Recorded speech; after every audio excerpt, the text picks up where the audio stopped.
Hi everybody, so this is my first video to answer your questions. So I got some good topics to talk about this time.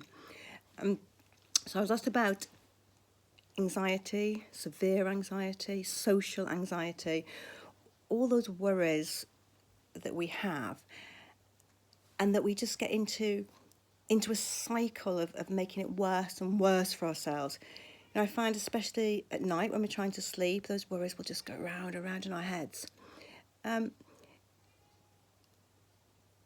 think that it's how far we're prepared to believe our thoughts, how much we're going to listen to them.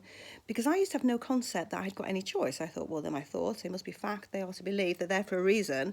Especially when I started getting those physical symptoms, the tummy flutters and the headaches, skin rashes, that I'd blush, that I'd sort of stammer my words, all those things that you do get when you're anxious, the palpitations. I thought, oh, this must be really, really important because I'm getting physical symptoms here. But actually those physical symptoms, they are just what happens when we send these worried chemicals into our body.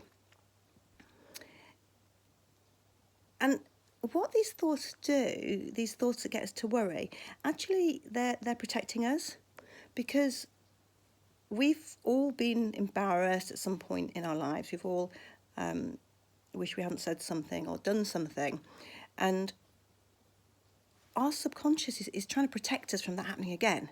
So when we think, oh, well, we'll go to this this party, this looks a really good party, and then we're going to get all that little voice inside that's going to say, maybe you're not going to want to do that because you might show yourself up. You might not be the prettiest, cleverest, most organised, best business person there.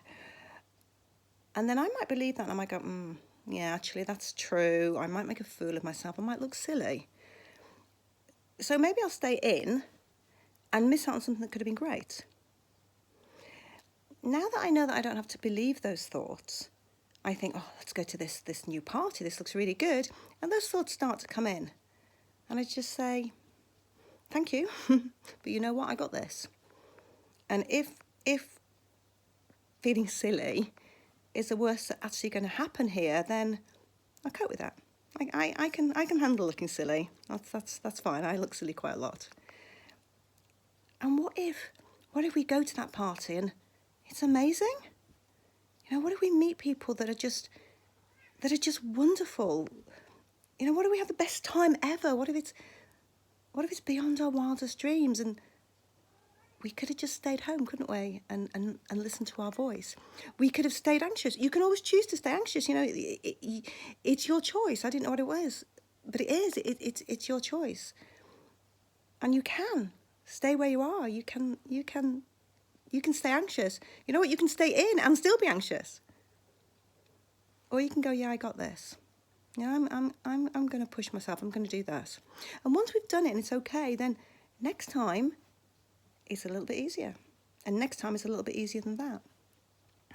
And this thing that we do, we compare our insides with other people's outsides.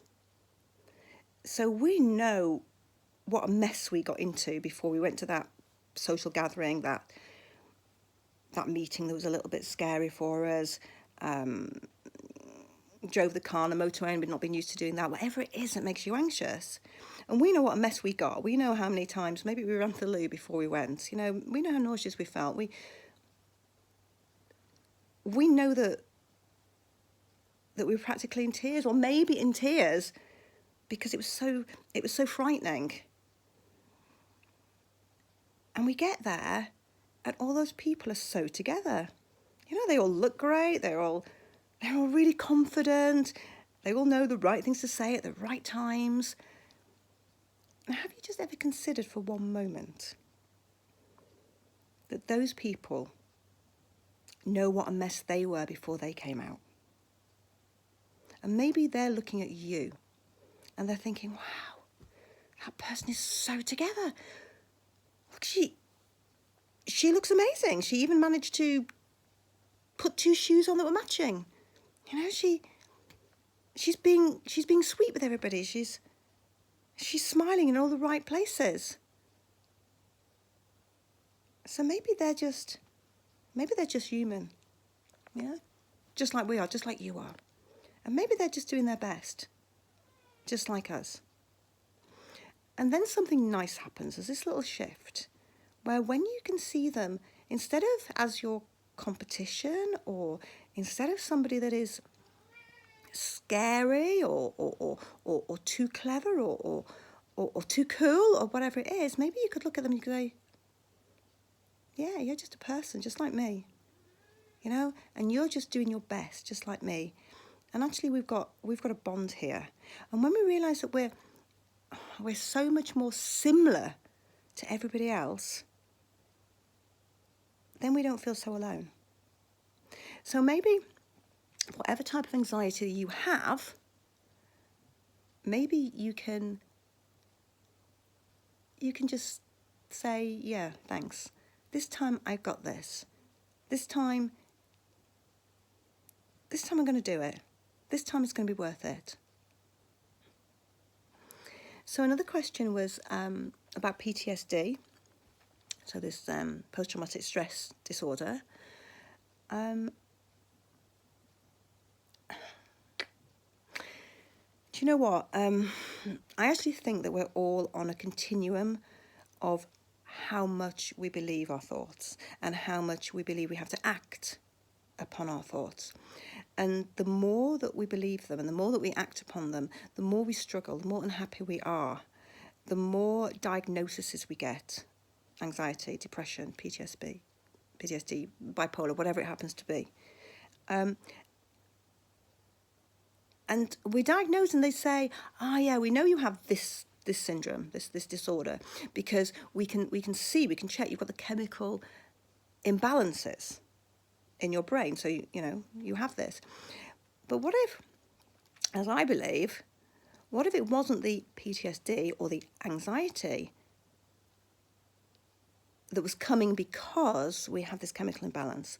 What if it was believing those things that made our chemicals imbalance? Because we know when we feel anxious or depressed or anything else, we know that has a physical effect on our body, don't we? So I believe it's that way round. And I'm not belittling, whatever is really, really, really damaging your life, really making you suffer, because I've suffered too. I work with a lot of people who suffer. These things are so real. So real. But when we learn to just let go of those feelings, there's a whole new life out there. There really is. Maybe you could try that. So whatever it happens to be, rather than sort of then go, oh yeah, this is my PTSD because of that thing that happened, that awful, awful thing. Yeah, that thing was awful. I'm sure it was awful. But it was awful then, and now it's now. And if we keep reminding ourselves that was dreadful, then actually what's happening is we're missing now. We're not enjoying this moment. We're not loving this moment. We're not truly living this moment. So if you find that instead of worrying about whatever that thing was or whatever that thing could cause, maybe you could just be grateful. Gratitude, it's changed my life. It really has. I know it can change yours too. And if you can just be grateful for the things in your life, then there's just no room. There's just no room for those scary things to come back in. And the less we allow them in, the less they come back. That's the awesome thing. I was also asked about, tips for getting rid of negative thought patterns, and it's just the same. Just the same. When those thoughts come in, just bring it back to now. Just bring it back to what I've got this moment. Just bring it back to the love. And there's a lot of that coming from me to you right now. A lot of love. Bye for now.